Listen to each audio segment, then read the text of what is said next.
అనగనగా రాజాపురం అనే గ్రామంలో ధర్మయ్య అనే ఒక వృద్ధ శిల్పి ఉండేవాడు. వయసు పెరిగినా కళల పట్ల అతని మక్కువ తగ్గలేదు. కాని అతని కొడుకు తేజుడు మాత్రం తండ్రి కళను పట్టించుకోకుండా తన తెలివితేటల్ని బంగారు పని కోసం వాడేవాడు. ఇదిలా ఉండగా ఒకరోజు ధర్మయ్య తన కుమారుడితో ఇలా అంటాడు. నాయనా, ఇప్పుడు నువ్వు పెద్దవాడివైపోయావు. ఒక్కసారి నా మనస్సులో ఉన్న మాట నీతో పంచుకోవాలనిపిస్తుందిరా. అతడి స్వరంలో కాస్త తడబాటు, కన్నీటి తేమ కనిపిస్తుంది. తాను చెక్కుతున్న శిల్పాన్ని కళ్లతో చూస్తూ నెమ్మదిగా మాట్లాడతాడు. నాకిన్నేళ్లుగా ఈ శిల్పకళే జీవితం. కాని నీకు ఈ కళ నేర్పలేకపోయారనే బాధ నన్ను వెంటాడుతోంది అంటాడు ధర్మయ్య. దాంతో తేజు నిదానంగా చేతులు జోడించి మాట్లాడుతూ, నాన్నా, మీరు ఎంత బాధపడకండి నాన్నా. ఈ రోజుల్లో శిల్పకళని ఎవరూ పట్టించుకోవటం లేదు. ఈ రోజుల్లో బంగారంతో పనిచేయడం వల్లే మంచి ఆదాయం వస్తుంది నాన్నా. తేజు మాటల్లో ఆత్మవిశ్వాసం ఉన్నా ఈ కళను అర్థం చేసుకునే మనసు అతనికి లేదని భావిస్తాడు ధర్మయ్య. నాయనా, శిల్పకళ అనేది సంపాదన కోసం నేను చేయటం లేదు. ఇది మన వారసత్వ కళ. ఒక కళాకారుడిగా దీన్ని కాపాడుకుని భావితరాలకు అందించాలి. మన కళను చూస్తే ప్రజలు సంతోషిస్తారా? మన పని వల్ల వాళ్ల ముఖాల్లో చిరునవ్వు వచ్చిందంటే అదే మన జీవితం. అంతేకాని డబ్బు రూపంలో ఆదాయం రాదు అని అంటూ ఉండగా తేజు మధ్యలో జోక్యం చేసుకుంటూ, నాన్నా, మీ మాటల్లో నిజం ఉందని నేను అంగీకరిస్తాను. కాని ఈ కాలంలో మనం డబ్బు సంపాదించకపోతే మన బ్రతుకే కష్టమవుతుంది నాన్నా. అందుకే బంగారం పనివైపు మొగ్గు చూపానన్నా. ధర్మయ్య మనసులో బాధని అతను దాచుకోలేకపోతాడు. ఆ కళ్లల్లో అసహాయత స్పష్టంగా కనిపిస్తోంది. దాంతో కొడుకుతో ఇలా అంటాడు. నువ్వు నాకు చెప్పాలనుకున్నది నాకు బాగానే అర్థమైంది బాబు. కాని నన్ను నమ్ము, ఈ కళను నమ్మినవాడు ఎన్నటికీ నష్టపోడు. ఇది ప్రజల మనస్సులను తాకే విద్య. ఇది మన కులవృత్తిరా అని అనగానే తేజు అసహనంతో ఇలా అంటాడు. నానా, ఇంతకాలం నువ్వు చెప్పిన మాటలు నేను చాలాసార్లు విన్నాను. కాని ఈ రోజుల్లో బంగారం పనిచేసేవాళ్లే డబ్బు గౌరవం పొందుతున్నారు నాన్నా. ఇక శిల్పులంటారా, అది గతం. ఇప్పుడు మనల్ని ఎవ్వరూ గుర్తించరు నాన్నా. నిజమేరా బాబు, నేడు బంగారం పని జీవనోపాధి కావచ్చు. కాని మన కళకు జీవం ఉంది. అది మనస్సును ఉత్తేజపరుస్తుంది. అయినా నేను చెప్పాల్సింది నేను చెప్పాను. ఇక నువ్వు ఏ మార్గాన్ని ఎంచుకుంటావో అది నీ నిర్ణయం అని అంటాడు ధర్మయ్య. దాంతో తేజు నవ్వుతూ తండ్రితో ఇలా అంటాడు. నాన్నా, ఇవన్నీ కాదు కాని ఏ పని చెయ్యాలి అన్నా తెలివి అవసరం నాన్నా. ఎవరు బంగారం మన దగ్గరికి తీసుకొచ్చినా పనిచేసి దానికి అందమైన రూపం ఇచ్చేది నేనే కదా. మరి ఆ తెలివితేటలు నావే కదా నాన్నా. ఆ బంగారం కూడా నాదే కదా నాన్నా. అందులో కూడా ఒక కళ ఉంది అని అంటున్న తేజు మాటల్లో గర్వం, అహంభావం, తెలివితేటలు అన్నీ కనిపిస్తాయి ధర్మయ్యకు. నాయనా, నువ్వు ఏం చెప్పినా కళ అనేది వ్యాపారం కాదు. ఇక నీ తెలివి మంచికి ఉపయోగిస్తే అది వరం, దుర్వినియోగం చేస్తే అది శాపం అని ఇక అక్కడితో ఆ చర్చను ముగిస్తాడు ధర్మయ్య. అయితే తేజు మాటలు ధర్మయ్య గుండెలను తాకుతాయి. అయినా సరే ధర్మయ్యకి ఒక ఆశ. తను నమ్మిన మార్గాన్ని ఎప్పటికైనా కొడుకు కొనసాగిస్తాడన్న నమ్మకం. ఇక మరోవైపు తేజు ఆ రోజు రాత్రి తన స్నేహితునితో కూర్చుని సరదాగా మాట్లాడుతూ గడిపిన సంభాషణలో, బంగారం ఎవడిచ్చినా పని నేనే చేస్తాన్రా, కాబట్టి దాని అర్హత నాదే అని అనే మాటలు అటూ ఇటుగా మారి ఆ ఊరి పెద్ద సత్యనారాయణ శెట్టిగారి చెవిన పడతాయి. ఆ మాట విన్న అతని మదిలో ఒక సందేహం జనిస్తుంది. ఈ తేజుడు ఎంతో ప్రతిభావంతుడని విన్నాను. కాని తెలివి నీతి మార్గంలో పయనిస్తే గౌరవం, మోసంలో పయనిస్తే గండం. చూడాలి ఈ తేజుడు ఏ బాటలో నడుస్తాడో అని మరుసటి రోజు తేజుకి కబురు పెడతాడు ఆ ఊరి పెద్ద సత్యనారాయణ శెట్టి. ఇక అతని పిలుపుతో అక్కడికొచ్చిన తేజు ఆయనకి నమస్కారం చేస్తూ, నమస్కారం అయ్యా, మీరు పిలిచారన్న మాట విని వెంటనే వచ్చేశానయ్యా. బాగున్నావా తేజ? నీ పనితనం గురించి చాలా విన్నానయ్యా. అందుకే నీకు ఒక గొప్ప పని అప్పగించాలని అనుకుంటున్నాను. ఏ పనైనా చెప్పండియా, అది నేను చాలా శ్రద్ధగా మీరడిగిన సమయానికే పూర్తి చేసిస్తాను. ఆ మాట విన్న శెట్టిగారి కళ్లల్లో ఆనందం కనపడుతుంది. అయితే తేజు గొప్ప పనివాడని తెలిసి పిలిచినా ఎందుకో అతనికి ఒక పరీక్ష పెట్టాలని అనిపిస్తుంది. దాంతో ఇలా అంటాడు. సరే, అయితే మన ఊరి దేవాలయంలో కేశవస్వామికి బంగారు కిరీటం చేయించాలి అనుకుంటున్నాం. ఇది మన ఊర్లో పెద్ద పుణ్యకార్యం. నువ్వు బంగారం పని బాగా చేస్తావని తెలిసి పిలిచాను. అయితే మరో నెల రోజుల్లోనే నువ్వు అది తయారు చేసి ఇవ్వాలి. నువ్వు ఇవ్వగలవా? అయ్యా, అంత పెద్ద కార్యం కేవలం నెల రోజుల్లో అయినా? అవునయ్యా, అవసరం అలాంటిది మరి. అందుకే నిన్ను పిలిపించాను, నీ పనితనం మీద నమ్మకంతో. సరేనయ్యా, మీ నమ్మకాన్ని వమ్ము చేయను. మరో 20 రోజుల్లోనే మీరు చెప్పిన పని తప్పకుండా పూర్తి చేస్తాను. దాంతో శెట్టి తనలో తాను నవ్వుకుంటూ అతన్ని మరింత పరీక్షించడానికి సిద్ధమవుతూ ఇలా అంటాడు. ఆహా, 20 రోజుల్లోనా? నువ్వు అంత వేగంగా పనిచేస్తావా? అవునయ్యా, నేను నిద్రాహారాలు మానైనా సరే కష్టపడి పనిచేస్తాను. ఆ కిరీటం ఎలా ఉండాలో స్పష్టంగా నాకు తెలుసు. మీరు నాపై నమ్మకం ఉంచి బంగారం అప్పగించండి, వెంటనే పని మొదలెడతాను. అయితే సరే, కానీ మరో విషయం, ఈ పని మా ఇంట్లోనే చెయ్యాలి. ఎందుకంటే ఇది కేవలం కిరీటం కాదు, ఇది నా భక్తికి ప్రతీక. అందుకే ప్రతిరోజు నువ్వు చేసే పని చూస్తే నాకు ఆ దేవుణ్ణే దర్శించుకున్నట్టుగా ఉంటుంది. నీకు ఏ సమస్య లేదు కదా? అయ్యా, ఇందులో ఏ సమస్య లేదయ్యా. మీరు పక్కన కూర్చుంటే నాకు మరింత శ్రద్ధగా పనిచేయగల సామర్థ్యం వస్తుందయ్యా. తేజు గళంలో వినయం కనిపించినా ఆ మాటల వెనుక ఏదో మర్మం ఉందని భావించిన శెట్టి తనలో తాను ఇలా అనుకుంటాడు.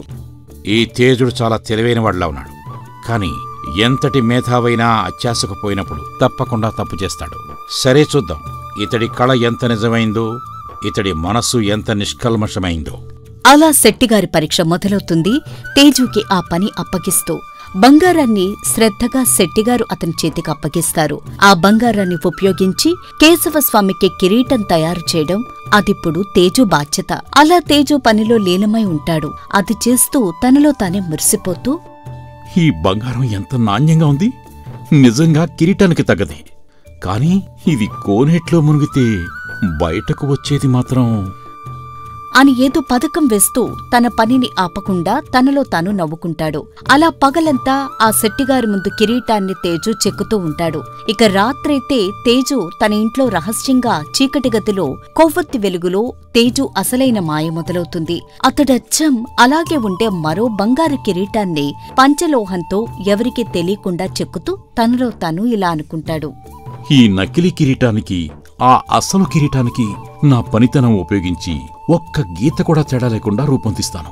రేపు ఉదయానికి ఇది స్వామివారి తలపై మెరుస్తుంది.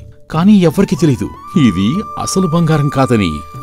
అలా పగలంతా శ్రద్ధతో శెట్టిగారి ఇంటిలో కిరీటాన్ని చెక్కిన తేజు రాత్రి తన ఇంటిలో పంచలోహాన్ని అచ్చంగా అలాగే తీర్చిదిద్దుతాడు. ఆ 2 కిరీటాలలో ఎటువంటి తేడా తెలిసేలా లేదు. సరిగ్గా అదే సమయంలో ధర్మయ్య ఇంటికి వస్తాడు. తేజు పనిచేస్తున్న గదిలో కనిపించే వెలుగును చూసి ధర్మయ్య ఆశ్చర్యంగా, రాత్రిపూట ఇంత శ్రద్ధగా పనిచేస్తున్నావేంటి బాబూ? ఏం చేస్తున్నావు అని అడుగుతాడు. దాంతో ఉలిక్కిపడి లేచిన తేజు తడబడుతూ ఇలా అంటాడు. నానా, మరి ఇది చాలా పెద్ద పని నాన్నా. మన ఊరిలో దేవుడికి కిరీటాన్ని చెక్కుతున్నాను. ఆలస్యమైతే నాకు అవమానం అవుతుంది కదా.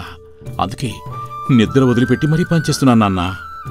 దాంతో ధర్మయ్య తన కుమారుడి కృషిని చూసి గర్వంగా నవ్వుకుంటాడు. కాని అతనికే తెలియదు, ఆ శ్రద్ధ వెనుక దాగి ఉన్నది పనిమీద శ్రద్ధ కాదు, అదొక మోసానికి నాంది అని. అలా 20 రోజులు గడుస్తాయి. 2 కిరీటాలు సిద్ధమవుతాయి.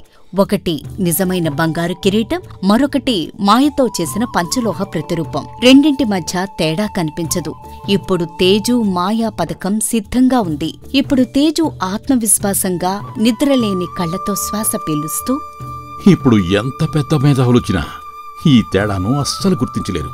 ఇక నా పథకం విజయవంతమైనట్టే అని అనుకుని ఇక ఆ రోజు దానిని వారికివ్వటానికి సిద్ధపడతాడు. ఇక ఆ రోజు గ్రామస్తులంతా ఉదయాన్నే కోనేటి దగ్గర పెద్ద సంబరంగా గుమిగూడుతారు. శెట్టిగారు, పురోహితులు, గ్రామ పెద్దలు, గ్రామస్తులు అందరూ అక్కడ ఉండగా కిరీటంతో వచ్చిన తేజును చూసి అందరూ ముచ్చట పడుతూ ఉంటారు. తేజు తన చేతిలో మెరిసే బంగారు కిరీటాన్ని పట్టుకుని కోనేటివైపు నెమ్మదిగా నడుస్తాడు. అతని ముఖంలో ఆత్మవిశ్వాసం మెరుస్తూ ఉంటుంది. కాని అతని హృదయంలో ఒక మాయా సముద్రం కదులుతోంది. స్వామివారి నూతన బంగారు కిరీటానికి జై హో! స్వామివారి నూతన బంగారు కిరీటానికి జై హో! అని హర్షధ్వనాలు చేస్తూ ఉంటారు అంతా. దాంతో శెట్టిగారు ఇలా అంటారు. తేజు, నీ చేతిలో తయారైన ఈ కిరీటాన్ని కోనేటి నీటిలో ముంచి పవిత్రం చేయాలి. తర్వాతే స్వామివారికి ధారణ చేయగలం. అయ్యా, ఇది నాకు గౌరవం. స్వయంగా నేనే చేయడం అంటే అది నా అదృష్టమయ్యా అని చెప్పి తేజు కోనేటిలోకి అడుగు పెడతాడు.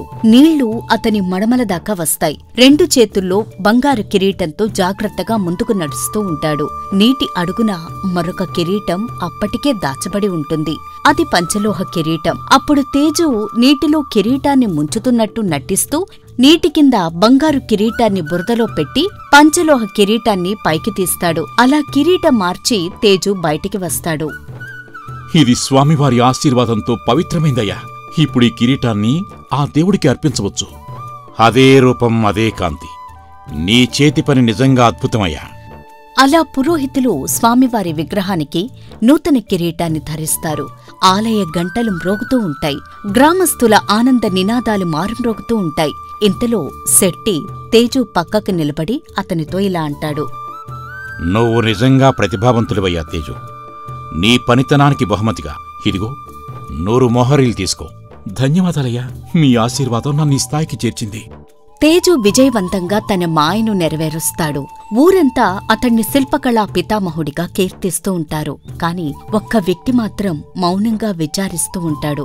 ఆయనే సత్యనారాయణ శెట్టిగారు. ఓ రోజు శెట్టిగారు తన ఇంటిలో ఒంటరిగా కూర్చుని ధ్యానించుకుంటూ, ఎందుకో ఆ తేజు అన్న మాటలు నన్ను ఇంకా వెంటాడుతున్నాయి. బంగారం ఎవడి తెచ్చినా నాదే. ఈ కిరీటంలో అతని పనితనం బాగుంది. కాని ఆ మాటలు నాలో ఏవో అనుమానాలు కలిగిస్తున్నాయి. దాంతో నిజం తెలుసుకోవాలనే తపన శెట్టిగారి మనసులో కలుగుతుంది. దాంతో తేజుకి మళ్లీ ఆహ్వానం పంపి తన ఇంటికి పిలిపిస్తారు. తేజు శెట్టిగారి ఇంటి వద్దకు వచ్చి అతనికి చేతులు జోడిస్తూ ఇలా అంటాడు. నమస్కారమయ్యా. మీరు పిలిచారన్న మాట విని వెంటనే వచ్చేశానయ్యా. ఇప్పుడు నేను పిలిచింది నీకు బహుమతి ఇవ్వడానికి కాదయ్యా, నిన్ను ప్రశంసించడానికి కూడా కాదు. నీతో కొన్ని మాటలు మాట్లాడాలి అని అంటారు శెట్టిగారు గంభీరంగా. దాంతో ఏదో అనుమానం కలిగిన తేజు వినయం నటిస్తూ, అయ్యా, మీరేవైనా సూచనలుంటే చెప్పండయ్యా, తప్పకుండా నేర్చుకుంటాను అని చెప్పడంతో శెట్టిగారు తనని తాను నిగ్రహించుకుంటూ, అయితే ఒక్క మాట. నువ్వు ఇంతకుముందు ఒకరోజు నీ స్నేహితుడితో మాట్లాడుతూ బంగారం ఎవరు తీసుకొచ్చినా అది నాదే అన్నావు. మరి నిజంగా ఆ మాట నీ మనస్సు నుండి వచ్చిందా, లేక అది కేవలం సరదాగానదా అని అడుగుతాడు. దాంతో తేజు ఒక్క క్షణం మౌనంగా నిల్చుని తరువాత దీర్ఘంగా ఊపిరి తీసుకుంటూ, అయ్యా, మీరు ఈ ఊరికి పెద్దలు. మీకిప్పుడు నేను అబద్ధం చెప్పలేను. ఆ రాత్రి నా స్నేహితుడితో నేను చెప్పింది నిజం కాదు. అది అహంకారంతో అన్నాను. కాని నిజమేమిటంటే అని తన పథకం మొత్తం వివరంగా చెప్పేస్తాడు. అలా పంచలోహ కిరీటం తయారీ, మార్పిడి సమయంలో చేసిన మాయ, కోనేటిలో నిజమైన బంగారు కిరీటాన్ని దాచిన విషయం అన్నిటి గురించి నిజాయితీతో అంగీకరిస్తాడు. దాంతో శెట్టి శాంతంగా నవ్వుతూ, ఓహ్, నువ్వు దేవాంతకుడివయ్య తేజు. నీ మేధస్సు అద్భుతం. కాని నీతి తప్పిన చోట అది మాయే అవుతుంది. ఈ మాయ ఎంత గొప్పగా చేసినా అది పుణ్యం కాదు, పాపమే అవుతుంది అని అనడంతో తేజు ఏ శిక్ష విధించినా భరించడానికి సిద్ధపడతాడు. అయ్యా, నేను అత్యాశతో తప్పు చేశాను. నన్ను మీరు ఎలా శిక్షించినా నేను ఒప్పుకుంటాను. అది నాకు ఒక గుణపాఠం అవుతుందయ్యా. ఈసారి తేజు మాటల్లో ఇంతకు ముందున్న గర్వం కనిపించదు. ఏమాత్రం నీచమైన ఆలోచన లేదు. ఉన్నదంతా కేవలం బాధ్యత, పశ్చాత్తాపం చెందిన మనస్సు. అది గమనించిన శెట్టిగారు అతనితో ఇలా అంటారు. సరే, అయితే ఆ అస్సలు కిరీటం ఎక్కడుందో చూపించు. ఎందుకంటే నీ మేధ, నీ పనితనం మోసానికి కాకుండా మంచి కళ కోసం పనిచేయాలి. ఇప్పుడు నువ్వు చూపిస్తున్న ఈ నిజాయితీ, నీ పనితనానికి మెచ్చి నేను నిన్ను శిక్షించకుండా వదిలేస్తున్నాను అని అనగానే తేజు ఆశ్చర్యంగా, నిజమయ్యా, మీరు నన్ను శిక్షించడం లేదా? పైగా బహుమతిగా నాకు ఒక కొత్త జీవితాన్నిస్తున్నారయ్యా. నీ పశ్చాత్తాపం శిక్ష కంటే గొప్పది. నీ తెలివి నీకు శాపం కాకూడదు. అందుకే నిన్ను శిక్షించకుండా వదిలేస్తున్నాను. అలా శెట్టిగారు బంగారు కిరీటాన్ని తీసుకుని స్వామివారికి అలంకరిస్తారు. 100 మొహరీలు కూడా బహుమతిగా ఇస్తారు. అయ్యా, ఈరోజు నాకు నిజమైన గుణపాఠం అయ్యా. నా తెలివిని, కళను మోసం చేయటానికి కాకుండా మంచి కోసం ఉపయోగించాలని తెలుసుకున్నాను నేను. అదే నాకు, నా కళకు గౌరవం. ఇక నుండి నేను నిజాయితీ అయిన మార్గంలో పయనిస్తానయ్యా. నా కళను కాపాడుకుంటానయ్యా. అలా తేజు ఒక మోసంతో ప్రారంభించిన ప్రయాణాన్ని నిజాయితీతో కొనసాగిస్తాడు. మేధస్సు ఉన్నవాడు గొప్పవాడే, కాని నీతి కలిగినవాడే మహానుభావుడు.